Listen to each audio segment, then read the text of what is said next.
Hello, আসসালামু আলাইকুম। Welcome to Fatiya blog. কে কেমন আছেন? আমি তো আলহামদুলিল্লাহ ভালো আছি। প্রতিদিনের মতো একটা নিউ ব্লগ আপনাদের মাঝে শেয়ার করতেছি। তো দেখতে থাকেন কি করি সারাদিন আপনাদের মাঝে। সারাদিন টুকটাক কি কাজ করি তা দেখি। এই তো সকালে ঘুমাতে উঠছে, তো আজকে দোকানে ভাত দিইনি। দেখেন ঘরের কি অবস্থা, ঘর দোয়ার চাদর চাদর চেঞ্জ করতে হবে, ধুইতে হবে। তো আমার রুমটা এলোমেলো হয়েছে, তো ঘরগুলো গোছাবো। আর মেয়ের রুমটা গোছানো হয়ে গেছে, আমার রুমটা গোছানো বাকি আছে। তো ঘর বাড়ি পরিপাটি থাকলে দেখতে সুন্দর লাগে। তো এখন চাদর চাদর চেঞ্জ করবো। আর এই তো আমার রুমটা এখন গুছায় ফেলাইছি, গুছায় ফার্নিচার টার্নিচার মুছলাম, ঘর ঝাড়ু দিলাম। তো কালার ফার্নিচার 2 দিন পর পর না একদিন পর পর না মুছলে একদম ধুলার অবস্থা হয়ে যায়। তো আমি একদিন পর পরই মুছার ট্রাই করি, প্রতিদিন মুছি না, একটু সময় পাই না, এর জন্য প্রতিদিন আর মুছতে পারি না। তো এই তো সব সুপিস টুপিসগুলো মুছলাম, ধুলা ছিল। তো ধুলা থাকলে সুপিসের যে অবস্থা হয়, তো আমি চেষ্টা করি যেটুকু আছে আমার, তারপর আমি ওগুলো পরিপাটি গোছায় গাছায় রাখার চেষ্টা করি। তো আমার মেয়ে হয়েছে অতটা এলোমেলো করে না, তো এমনি যাই হোক। এই যে আবার কতগুলো কাপড় চোপড় আছে, চাদর আছে অনেকগুলো, প্রতিদিনে আমার কম বেশি কাপড় চোপড় ধুইতে হয়। মানে সংসারে যে এত কাজ, এত যন্ত্রণা, এত কাজ, কাজ শেষ করে আবার সকালে মেয়েরে দিয়ে আসছি, আবার ঘর দুয়ার গোছাই। যে মেয়ের এখন টিফিন খাওয়াইতে আসছি, মেয়ে এখন ছুটি, লাঞ্চের টাইম দিছে। এখন আমার মেয়ে হচ্ছে নাস্তা খাবে। তো আজকে নাস্তা ছিল হচ্ছে বাটার বম ছিল। তো বাটার বম দিয়ে আসছি আর বলছি তুমি হাতে খাও। তো রুটিটা অনেক সফট ছিল, তো আমার রুটিটা মেয়ে হাতে ধরে রাখতে পারতেছিল না, পড়ে যাইতেছিল। আর সবার কাজ জেনে, কেউ বাহিরে খাওয়ায়, কেউ ভিতরে নিয়ে খাওয়ায়। তো আমি আমার মেয়ের বাহিরে এনে খাওয়াই, কারণ গরম লাগে। তো একটু হেজাবটা খুইলা পরে একটু নাস্তা টাস্তা খায়, পরে দিয়ে এসে আবার নাস্তা খাওয়ায়। তারপর আবার আমি চলে আসবো, আবার নিতে আসবো। তো দিনে 4 বার যাই, 4 বার আসি, মানে 8 বার মোট বলতে। আর এখানে একটা আপু হয়েছে খিচুড়ি আর হয়েছে বিরিয়ানি বিক্রি করতেছি। তো মেয়ে আমার হঠাৎ বললাম আমি খিচুড়ি খাবো। তা আমি চিন্তা করলাম খিচুড়িটা মোটা চাল এলে নিয়ে নেই, তো বিরিয়ানিটা নিয়ে আসছি মেয়ের জন্য কিনা, সে এসে বাসায় খাবে। তো ভালোই লাগছে বিরিয়ানিটা। তো তারপরে আসার সময় টুকটাক বাজার করে নিয়ে আসছি, অল্প অল্প করে আনছি, যেহেতু বিয়ে আমাদের, মানে আজকে থেকে বিয়ে শুরু হবে। তো আজকে থেকে বিয়ের প্রোগ্রাম শুরু হয়ে যাবে, 3-4 দিন যেতে হবে। তো আজকে মেয়ের বাবা যাবে, আমি যাব না, আমি কালকার থেকে অ্যাটেন্ড করব।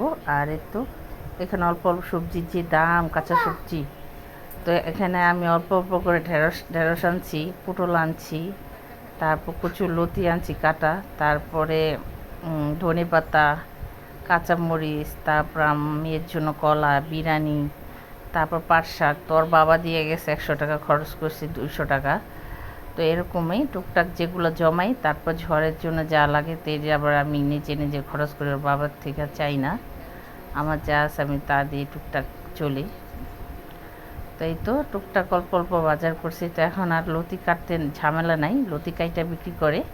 তো এখানে আমি অল্পই আনছি, একবার মতো আনছি, যাতে একবেলা হয়ে যায়। আজকে রান্না করলে হয়ে যাবে, কালকের থেকে বিয়ের প্রোগ্রাম, এর জন্য সব অল্প অল্প আনছি।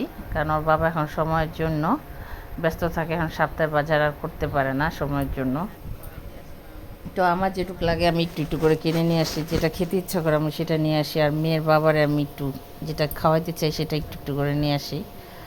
আর একটুই তো টুকটাক বাজার করলাম। তো এগুলো গুছাই গেছে, তারপর আবার রান্না করব। তো আজকে দুপুরে রান্না করব হচ্ছে পটল দিয়ে সিলভার কাপের মাছ রান্না করব, পাট শাক রান্না করব, আর লতি দিয়ে রিডা মাছের শুটকি রান্না করব। ঢেঁড়সটা আজকে করবো না, আগামীকাল করতে পারি, তো রেখে দিব।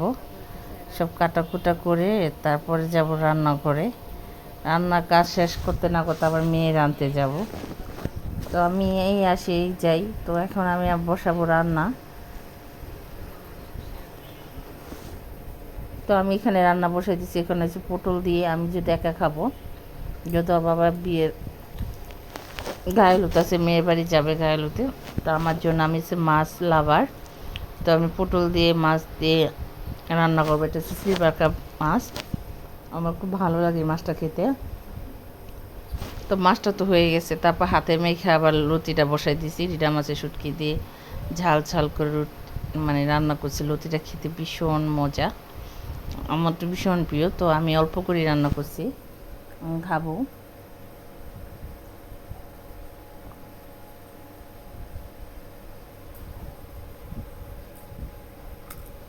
তো এই তো দুপুরে রান্না শেষ।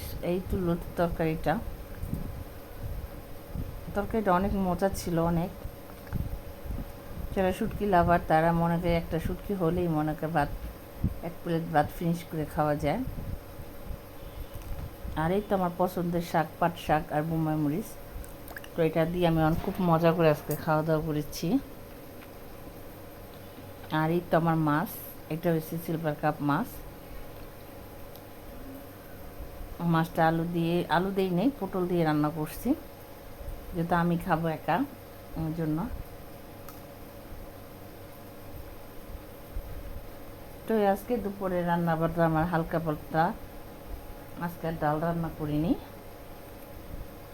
তো এখন আবার মেয়ের খাওয়া দাওয়া করে মেয়ের আবার মাদ্রাসায় দিয়ে আসতে যাব।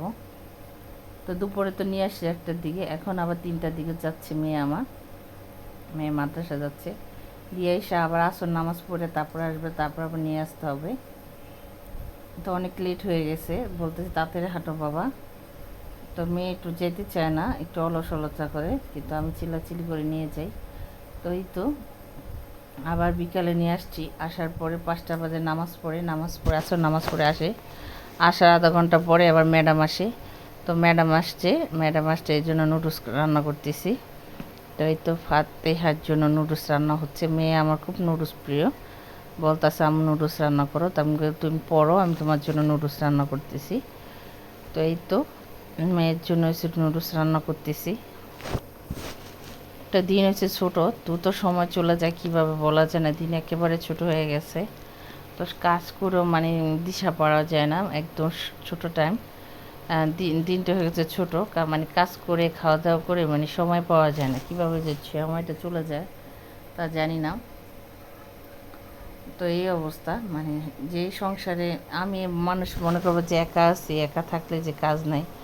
একা থাকেন আর 10জন মিলে থাকেন, একসাথে থাকেন, 3-4 জনে থাকেন, ঘরের কাজ একা থাকা যে কাজ, 10 জনে থাকলে একই কাজ। ঘরের কাজ কি আরেকজনে করবে? আপনার কাজ আপনি যেভাবে করবেন, অন্যজনে তো এভাবে কাজটা করবে না। তো আপনার ঘর আপনি পরিপাটি রাখেন, গুছায় গাছায় রাখেন, তারপর কোনটা কি হলে আপনি বোঝেন, কোনটা দিয়ে রান্না যায়, কোনটা দিয়ে কী করা যায়, এগুলো আপনি বুঝবেন। যাই হোক, সংসারের কাজ আমি জানি, আমি বুঝি। তো এই তো নুডলস রেডি, এখন ম্যাডামের নুডলস দিব আর মেয়েরে দিছি।